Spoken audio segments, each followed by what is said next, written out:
오늘 본문은 가을 절기 중에 대속죄일과 초막절에 대한 말씀입니다. 대속죄일은 제사장과 또 모든 언약 백성이 그 죄를 하나님 앞에서 속죄하는 날이죠. 또 초막절은 이스라엘 언약 백성이 출애굽 이후 광야 생활을 기억하면서 약속의 땅으로 인도하신 하나님께 감사하는 절기입니다. 대속죄일은 유대 종교력으로 7월 10일 저녁부터 그 다음날 저녁까지 지켰습니다.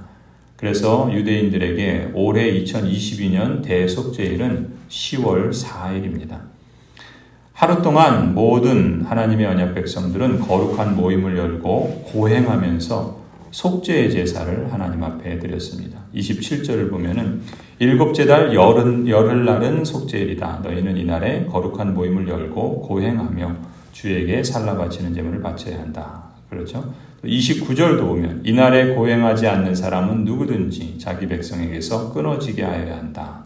32절에도 다시 반복합니다. 이날은 너희가 반드시 쉬어야 할 안식일이며 고행을 하여야 하는 날이다. 그달 아흐렛날 저녁부터 시작하여 그 다음날 저녁까지 너희는 아무 일도 하지 말고 쉬어야 한다. 이 대속죄일은 죄로 인해서 하나님에게서 끊어짐을 당하는 그 고통을 상징하고 있어요. 그래서 육체가 저지른 죄에 대한 슬픔을 고행을 통해서 나타내는 것이고 또 그들이 죄 가운데 거하고 있으므로 괴로워하고 있다라는 그런 증거로 삼았던 겁니다. 또 초막절은 이제 5일이 지나서 7월 15일 유대인의 종교력으로 7월 15일부터 7일 동안 광야에서 텐트 야영을 하면서 하나님의 구원의 날을 즐거워하는 절기입니다. 그리고 이 초막절은 가을 추수, 우리 해당하면 추수감사절기에 해당하는 그런 절기라고도 볼 수 있어요. 2022년 유대인들에게 올해 초막절은 10월 9일입니다. 이 초막절의 첫날과 끝날은 거룩한 모임으로 모여서 하나님 앞에 드리는 그런 안식일이죠. 이스라엘이 출애굽한 후에 40년 광야 생활을 기념하면서 재현하는 것입니다. 실제로 이 초막절은 1년 중에서 가장 큰 축제라 그럽니다. 씨를 심을 수도 맺을 수도 없는 이 광야를 지나는 동안 남지도 모자르지도 않게 하나님께서 먹여주셨죠. 그 하나님의 인도하심과 또 보호하심을 회상하면서 7일 동안 임시 거처인 텐트를 치고 장막을 치고 거기서 기거하며 살았던 겁니다. 왜 그렇겠습니까? 하나님께서 그들을 인도해 주셨다. 하나님께서 이집트에서 그들을 구원해 주시고 또 약속의 땅 가나안으로 들이시며 우리와 함께 하셨다라는 사실을 이 역사적 사건을 경험한 언약 백성들만이 아니라 가나안 땅에 정착한 그 후대들도 그 다음 세대가 하나님이 무슨 일을 하셨고 어떻게 그들을 구원하시고 인도하셨는지를 기억하도록, 그것을 머리로만 기억하는 것이 아니라 실제 그 광야에서 텐트를 치고 생활하면서 그것을 실감하게 하면서 하나님의 그 은혜를 기억하게 했던 것이죠. 말하자면 시청각 교육을 했다라고 볼 수 있습니다. 젖과 꿀이 흐르는 가나안 땅에서 1년 중 가장 풍성할 때가 바로 이 시기입니다. 가을 추수를 마치고, 그래서 환경적으로는 사실 이 광야라고 하는 그 땅이 가장 척박하고 열악했지만, 그러나 조금도 부족함이 없이 하나님께서 40년의 그 광야 생활을 마르지 않고 또 배고프지 않도록 먹이시고 입히시고 또 하나님이 인도해 주셨다라는 그 사실들을 회상하게 하신 것이죠. 하나님께서는 대속죄일에 이스라엘에게 괴로움 가운데 안식을 명령하셨죠. 고행하면서. 또 그러고 하나님께서는 이스라엘에게 초막절에 기뻐하면서 또 안식을 명령하십니다. 그렇게 보면은 5일 사이로 7월 10일에 대속죄일을 보내며 속죄의 제사를 드리고 고행을 하며 안식일을 보냈는데, 그때는 괴로움의 시간들이라고 한다면 5일이 지나서 7월 15일에는 초막절을 지키는 겁니다. 그때는 또 기쁨과 축제와 감사의 절기를 드리는 거예요. 그러니까 하나님께서 이렇게 말씀하신 것이죠. 그러니까 하나님께서는 이스라엘을 5일 사이에 두고 괴로움과 기쁨을 실감하게 하시는 거예요. 죄 아래 그 괴로움보다 구원의 기쁨이 더 크다라는 것을 말씀하시는 거죠. 속죄일은 단 하루고 그리고 초막절은 7일 동안 그렇게 보내게 하시지 않습니까? 또 더 크게 보면 이 세상에서의 고난과 괴로움은 잠시요. 하나님 나라의 생명과 그 기쁨은 영원하고 더 크다라는 것을 또한 일러주시는 교육적 목적도 있다 볼 수 있어요. 그래서 우리가 이제까지 쭉 살펴보았던 봄절기, 가을절기 모든 절기들이 지향하는 공통점이 있어요. 그것은 무엇인가? 하나님의 행하신 역사와 그로 인한 은혜의 결과인 구원, 그리고 그 열매인 안식. 이것이 바로 모든 절기들이 이 거룩한 시간을 구별함으로써 하나님의 언약 백성들에게 그것을 일깨워 줄 뿐만 아니라 피부로, 삶으로, 생활에서 실감할 수 있도록 하나님께서 배려해 주신 것이 바로 절기라고 할 수 있어요. 그래서 하나님의 언약 백성들은 이 절기들을 일을 쉬고 거룩한 모임을 열어서 하나님께 예배하며 보냈던 것이죠. 그래서 하나님을 예배하고 또 하나님의 언약 백성들이 영원한 나라에서 그 누리게 될 진정한 안식을 소망하며 또 그것을 미리 이 땅에서도 선취하여 실감할 수 있게 하셨던 겁니다. 그러니까 언약 백성들은 절기를 통해서 시간을 구별하고 일주일 단위로 또 1년 단위로 삶을 이 절기에 맞춰서 하나님께서 행하시고 베푸신 구원의 그 역사와 능력을 기억할 뿐만 아니라 하나님이 베푸시는 그 풍성한 은혜와 안식을 누릴 수 있었던 겁니다. 그러니까 언약 백성의 삶의 리듬은 이 하나님의 구원과 감사와 영원한 안식에 맞춰져 있는 거예요. 그것이 또 복이고 그것이 하나님의 그 은혜에서 떨어져 나가지 않는 하나님의 배려인 겁니다. 과거든 현재든 미래든 삶의 믿음이 하나님 품 안에 있어야 돼요.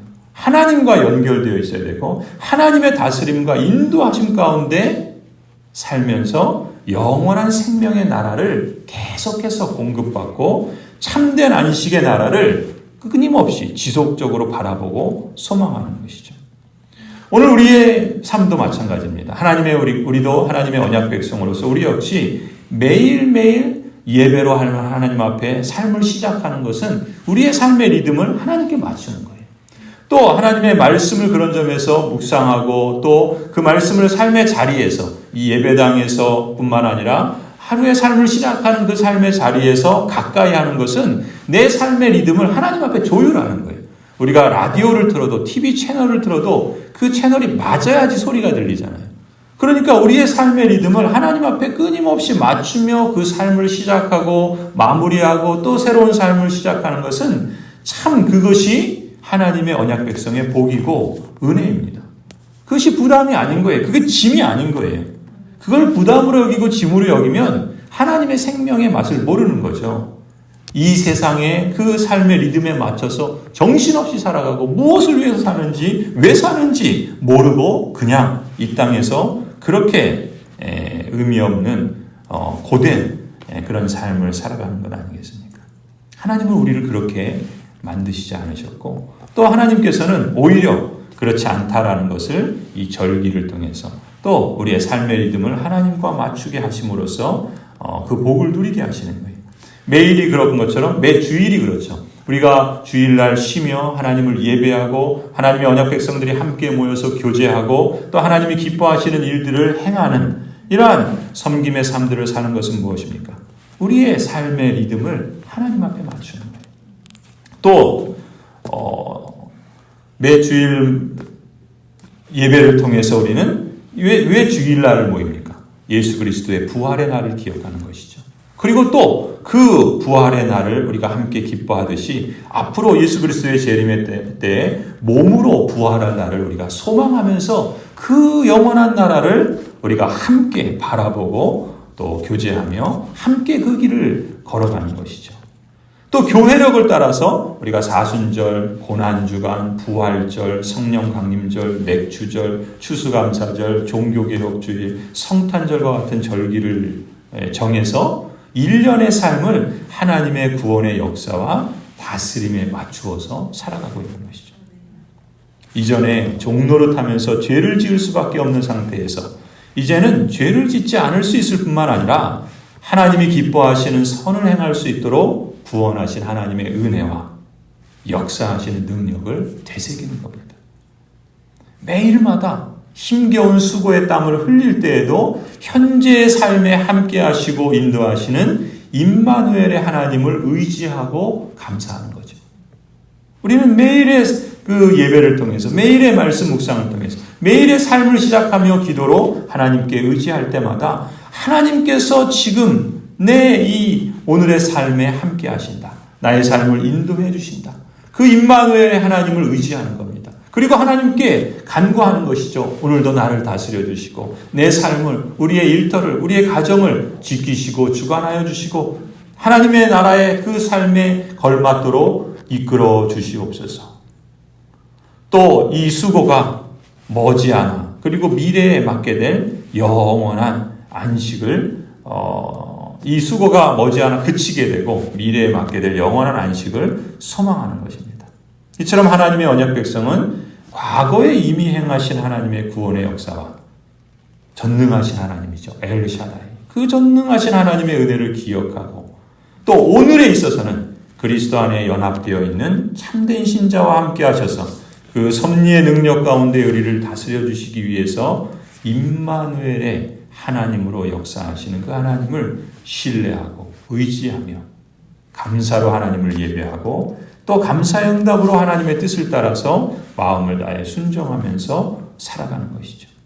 또 미래에 있어서는 예수 그리스도의 재림으로 머지않아 완성될 하나님 나라를 기다리며 영원한 안식을 바라보고 이 땅에 하나님 나라를 증거하는 교회로서 인내와 성실함으로 오늘 하루를 주님과 함께 영원에 잇대어 살아가는 겁니다.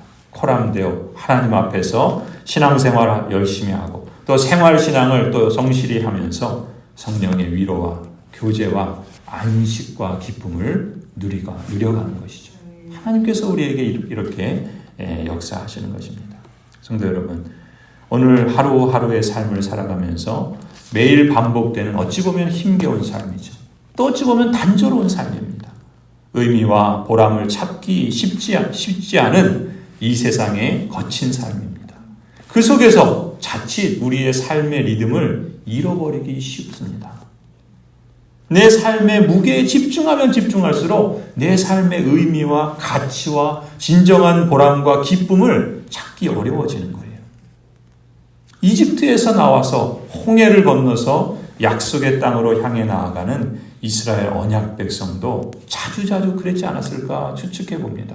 더군다나 척박한 광야 생활을 하잖아요. 고된 여정을 사실 하루하루 걸어가고 있는 겁니다. 40년을 그렇게 살았어요.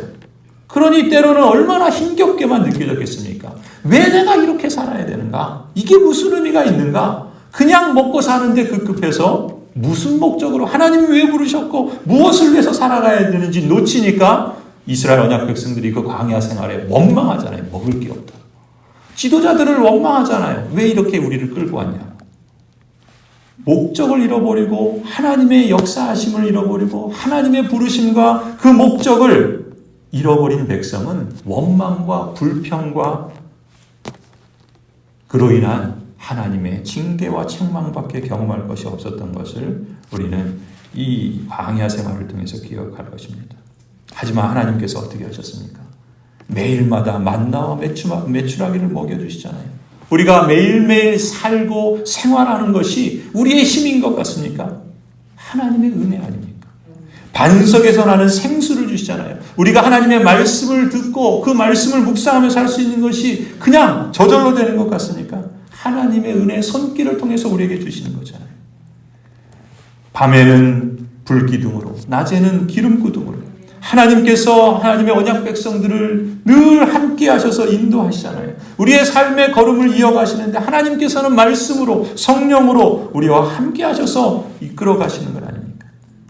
하나님께서는 일상생활에서 이처럼 먹고 마시고 살아가는 삶의 순간순간들에 눈에 보이도록 함께 하셨을 뿐만 아니라 또 성막과 같이 거룩하게 구별된 장소, 또 절기와 같이 또 거룩하게 구별된 시간을 통해서 또한 무엇보다 모세를 통해 선포해 주시는 하나님의 말씀의 인도를 받으면서 그 거친 광야의 삶 속에서도 하나님의 언약 백성들은 임마누엘의 하나님에게 집중하며 그들의 삶의 리듬을 하나님에 맞추어 가면서 거룩을 이루어 갔던 것입니다. 하나님의 섭리하시는 능력과 그치지 않고 지속적으로 베풀어 주시는 그 은혜로 인해서 하나님의 사랑과 구원과 감사와 소망으로 약속의 땅 가나안을 향해서 또 가나안 땅에서 영원한 하나님의 나라를 소망하면서 살아갈 수 있었던 것이죠.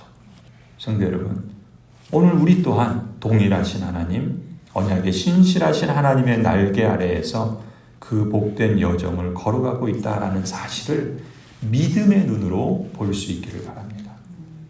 언약 백성의 생명이 환경에 있는 것이 아니라 하나님께 달려있음을 몸으로 체험할 수 있기를 소원합니다. 가나안의 풍요가 영원한 안식이 아니라 이 땅의 풍요가 영원한 안식이 아니라 하나님께 삶의 리듬을 맞추고 사는 것이 진정한 안식임을 피부로 느끼기를 소원합니다. 그렇게 매일을 하나님과 연결시켜 살 때 영원한 안식은 뜻밖의 닥치는 낯선 것이 아니라 우리의 일상에서 사소한 것을 통해서 또 당연한 것처럼 여겨졌던 것들이 우리에게는 하나님의 은혜의 손길이라는 것을 또 실감하고 깨닫게 되면서 또 하나님께서 때를 따라 도우시는 그 하나님의 구원의 능력의 역사들을 또한 우리가 맛보면서 매일매일 우리는 이 하나님 앞에 삶의 리듬을 맞추고 그렇게 하나님께 연결되어서 그리스도 안에서 하나님의 은혜의 날들을 살아가는 것이죠. 그것이 우리 몸에 배어있는 것. 그런 것이 하루하루 지속되고 한 걸음 한 걸음 그 여정들을 걸어갈 때 우리도 영원한 하나님의 나라에 곧 도달하게 될 것입니다. 그리고 때가 되면 자연스럽게 맞이하게 되는 그 은혜와 그 충만한 그 하나님의 생명의 역사를 우리가 다 함께 누리며 나누며 그렇게 복된 길을 걸어갈 수 있으리라 믿습니다. 사랑하는 성도 여러분, 우리의 삶에 하나님이 함께 하시고 지금도 역사하고 계심을 우리의 믿음의 눈으로 볼 수 있기를 바랍니다. 그리고 우리에게 주어진 삶의 시간들을 그렇게 하나님의 부르심에 걸맞게 합당한 부르심의 삶을 살아가고자 힘쓰고 하나님의 그 부르심과 그 사명 앞에 우리가 함께 주의 거룩한 교회로서 주님의 뜻을 이루어가면서 더욱 하나님의 영광을 드러내고 또 우리도 그 안에서 하나님의 기쁨과 참된 안식을 맛보며 함께 기뻐할 수 있기를 간절히 축원합니다.